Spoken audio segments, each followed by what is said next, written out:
வணக்கம். கதிரவன் நியூஸின் மதிய நேர பிரதான செய்திகள். முதலில் தலைப்புச் செய்திகள். அரசு ஊழியர்களுக்கான சம்பள உயர்வு தொடர்பில் வெளியான முக்கிய தகவல். முல்லைத்தீவுக்கு ஜனாதிபதி அனுரகுமார விஜயம். 3 பிள்ளைகளின் தாயார் கொடூரமாக கொலை. இரத்தினபுரி போதனா வைத்தியசாலையில் அடையாள பணி நிறுத்தம். லஞ்சம் பெறப்பட்ட சம்பவங்களுடன் தொடர்புடைய 49 பேர் கைது. தமிழர் பகுதி பாடசாலையொன்றில் தீ விபத்து. நச்சுவாயு கசிவினால் 30 பேர் வைத்தியசாலையில். தரம் 5 புலமை பரிசில் பரீட்சையின் பெறுபேறுகள் வெளியான முக்கிய அறிவிப்பு. 120 ரூபாவால் குறைக்கப்பட்ட டீசல் விலை சர்ச்சைக்குள்ளான அமைச்சரின் கருத்து. தொடர்பான விரிவான செய்திகள்.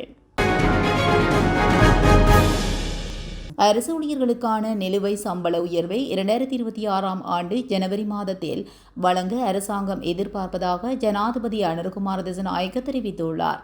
யாழ் மாவட்ட செயலகத்தில் குடிவரவு மற்றும் குடியகல்வு துறையின் பிராந்திய அலுவலகத்தை திறந்து வைத்து உரையாற்றும் போதே ஜனாதிபதி இதனை குறிப்பிட்டுள்ளார். அடிப்படை சம்பளத்தில் ஆரம்ப உயர்வு இந்த ஆண்டு ஏப்ரல் மாதத்தில் வழங்கப்பட்டதாக ஜனாதிபதி கூறியுள்ளார். நாட்டை அபிவிருத்தி செய்ய எங்களுக்கு ஒரு வலுவான அரசு துறை தேவை. ஒவ்வொரு வளர்ந்த நாட்டுக்கும் ஒரு வலுவான அரசு உள்ளது. ஒரு வலுவான அரசை உருவாக்குவோம் என ஜனாதிபதி அனுரகுமார திசாநாயக்க மேலும் குறிப்பிட்டுள்ளார். ஜனாதிபதி அனுரகுமார திசாநாயக்க இன்று முல்லைத்தீவுக்கு விஜயம் செய்ய உள்ளதாக தெரிவிக்கப்படுகிறது.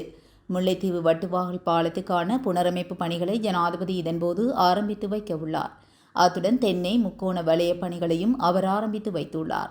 ஜனாதிபதி அனுரகுமார திசாநாயக்க வடமாகாணத்தின் பல அபிவிருத்தி திட்டங்களின் பணிகளை ஆரம்பித்து வைத்தல் உள்ளிட்ட பல நிகழ்ச்சிகளில் 2ஆம் நாளாக இன்றும் பங்கேற்க உள்ளார்.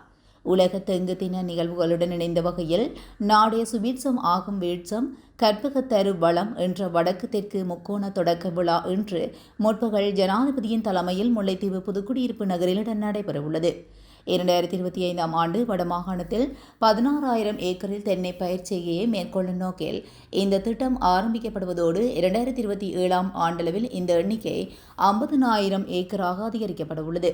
இதற்காக இணையாக வடக்கின் முதலாவது விதை தேங்காய் உற்பத்தி அலகு ஜனாதிபதியின் தலைமையில் பழைநகரில் ஆரம்பித்து வைக்கப்பட உள்ளதோடு புதுக்குடியிருப்பு மத்திய கல்லூரிக்கு எதிரே உள்ள பகுதியில் தென்னை அபிவிருத்தி சபையால் நடத்தப்படும் தெங்கு தொடர்பான கண்காட்சியையும் ஜனாதிபதி திறந்து வைக்க உள்ளார்.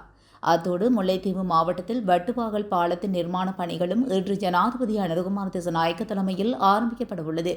பரந்தன்கரைச்சி முல்லைத்தீவு வீதியில் நந்திக்கடல் கலப்பிக்கும் அருகில் அமைந்துள்ள இந்த பாலத்தினூடாக நாளாந்தம் 3000க்கும் மேற்பட்ட வாகனங்கள் பயணிப்பதோடு இந்த பாலம் நீண்ட காலமாக பழுது பார்க்கப்பட்டதனால் தற்போது மிகவும் பாதுகாப்பற்ற நிலையில் உள்ளது.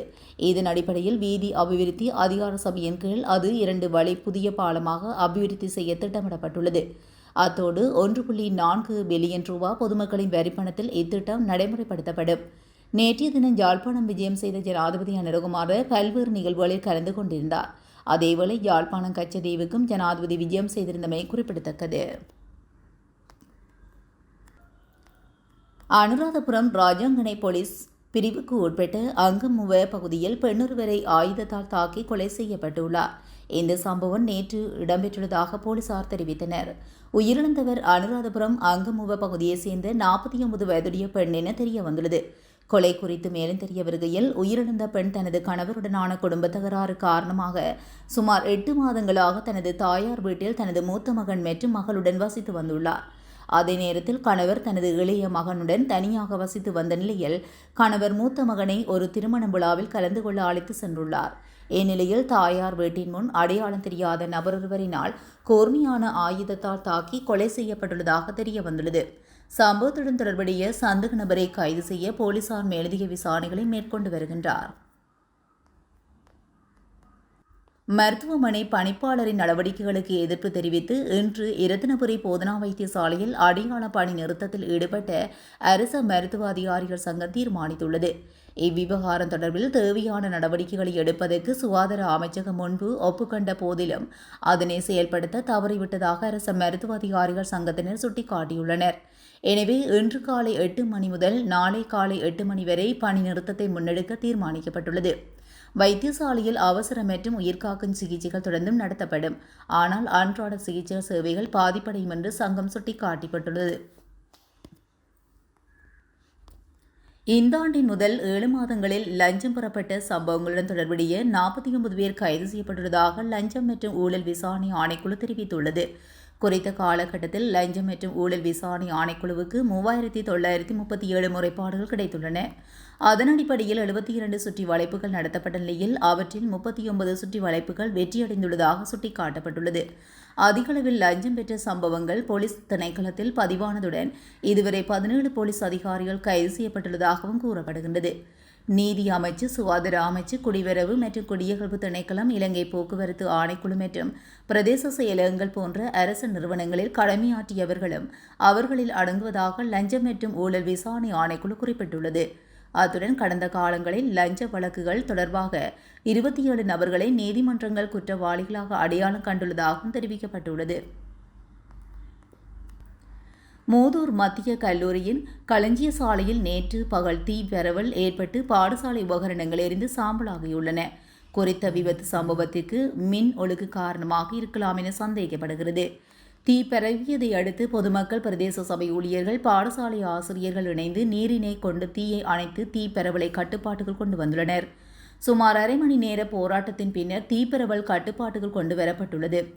இதன்போது மூதூர் மத்திய கல்லூரியின் களஞ்சிய சாலையில் காணப்பட்ட கதிரை மேசை, ஏனைய பெறுமதியான பல உபகரணங்கள் தீயில் எரிந்து சேதமாகியுள்ளன. சம்பவம் தொடர்பிலான மேலதிக விசாரணைகளை மூதூர் போலீசார் முன்னெடுத்து வருகின்றனர். கண்டி புஷல்லாவ டெல்டா தோட்டத்தில் அமைந்துள்ள நீர் சுத்திகரிப்பு நிலையத்தில் காற்று குழாயிலிருந்து ஏற்பட்ட வாயு கசிவு காரணமாக 30 பேர் மருத்துவமனையில் அனுமதிக்கப்பட்டுள்ளதாக போலீசார் தெரிவித்தனர். பாதிக்கப்பட்டவர்களில் 2 கம்பளை மாவட்ட மருத்துவமனைக்கு மாற்றப்பட்டுள்ளனர். அத்துடன் பாதிக்கப்பட்ட ஏனையவர்கள் பொசல்லாவ வகுப்பு பிட்டிய மருத்துவமனையில் அனுமதிக்கப்பட்டுள்ளனர். நீரை சுத்திகரிக்கும் குளோரின் இயந்திரம் வெடித்தமையினால் இந்த அனர்த்தம் ஏற்பட்டுள்ளதாக தெரிவிக்கப்பட்டுள்ளது.